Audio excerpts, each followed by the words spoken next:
Hello, welcome to the 19th BAS tutorial. It's been a while, so I thought I'd come back with something new. We'll probably do a few more now that we've decided to come back. The thing I wanted to talk about today is scripting in the kind of broadest sense of the word. Scripting, I suppose, is a little interesting because you probably didn't come to Max thinking that you wanted to write script, otherwise you probably would have used C++ or something that would be like a real programming language. Alright, what we're going to make today is something that makes playing multiple files or naming multiple sound files easier. So the first thing we'll do is build a patch which allows us to drop a folder onto a drop file and store all the names of the audio files in a col. And then we'll move on to a buffer example, generating buffers using some scripting. Okay, so the first thing I'm going to do is I'm going to make a new object, and I'm going to take one of these here drop files. Just out of interest, since we are now in the Max for Live world, there is also a drop, this one, a live.drop, so it would be a similarly useful object for using in live. And I imagine these techniques we're going to talk about today might be really useful in live. Maybe you will have a tutorial on Max for Live, someone asked for it. Anyway, here is a drop file. This object here, drop file, is something where if you drop any file, it will give you the path name of the dropped file. And I'm going to drop folders onto it. When you lock the patcher, like so, you can see that it makes a nice border, but it doesn't tell you anything. So let's make a comment saying something like drop a folder here. Perfect. I could make the font bigger, get the selected and hit Command I, Control I if you're on a PC. How many times do I have to say that?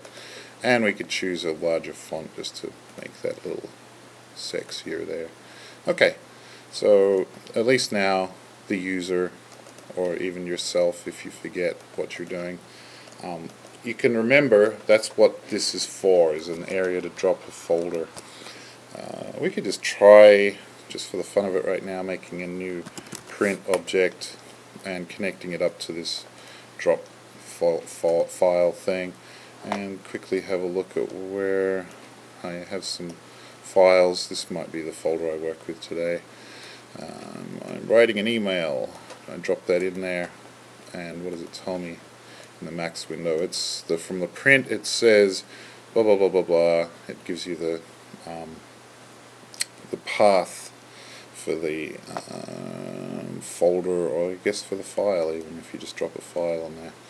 So we're going to use that path to determine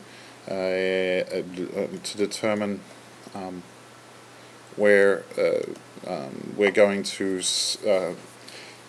take some files and somehow use the files. So how do we get the names of the files from that folder? Okay, I'm just going to use this print object. We're going to use something called JS, which is short for abbreviation of JavaScript. And JavaScript is something that you can use to generate, to work with in Max. JavaScript is something that goes back to the dark ages. I'm going to use something that's already stored in the guts of the world, the Max world here, called JS folder iter. So it's a JavaScript that iterates a folder, i.e. spits out all of the names of the items within a folder, and that is called JS folder iter.js. Is that all it is, or is it JS folder iter something like that? Yeah. If it wasn't the right object, you wouldn't have got all of these outlets here. I mean, just out of interest, I suppose we could hold down the Command Control key and open this up, double click it to see what this JavaScript looks like. Yes, very good. So the interesting things that we're going to be, well, actually the only thing we're really interested in here is the file name. There are all sorts of other things here: file extension, file type, file size, number of files, and the folder path. Actually, you can use the folder path in combination with the file name if you want to create, well, actually you could have used it from here as well, if you wanted to make it so that you could have the files anywhere on your hard drive rather than just in the local folder. We're going to assume we're going to save this patch in the folder that has the files in it that we're interested in. Well, let's just have a look. We'll see. We'll just go back to our print object again. So in print, we'll just have a look at what the file names, just to make sure everything's real here. I'll take this folder and drop it on there, and we can see that it prints out the names of all the files. Since we're going to, in the end here, we're going to use a col to store the names of these things, and then we're going to use I'll just start making random objects here. We're going to use an sfplay to open up, well, the 2 is for stereo, I guess you know that by now. I guess we're not interested in trying to open up something that is a max patch, for example. We don't really want to open up a max patch in sfplay, so we're not interested in that. So we'll use this output right here, which is the file type. We'll use that as a kind of to gate the stuff that's going to be coming, the names of the files. So the file types I'm going to be interested in are, so we'll use select SEL. We're going to be interested in WAV files, I assume, and AIFF. Not entirely sure that these guys have to be in uppercase, but that's what I remember seeing before.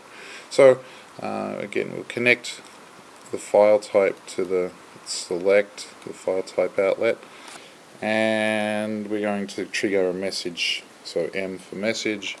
1, we're going to open a gate if it is a WAV or an AIF, and just copy this by holding down my Alt key and dragging. 0 if it isn't an AIF. So any file that's not an, we can get rid of this print. Well, let's reuse it as a gate.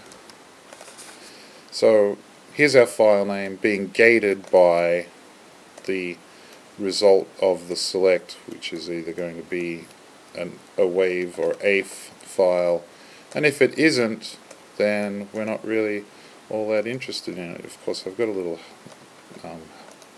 secret little cheater over here. So we're going to store the names of the files in the col. The first thing I suppose we might do here is to be able to store these at different addresses in the col. We're going to use a counter. So the first thing I'm going to do to make the counter count is to create a trigger bang symbol. So TBS, bang symbol for short. And I am going to make a counter with some arbitrarily huge range, which I guess we can just put that one number in there for the range.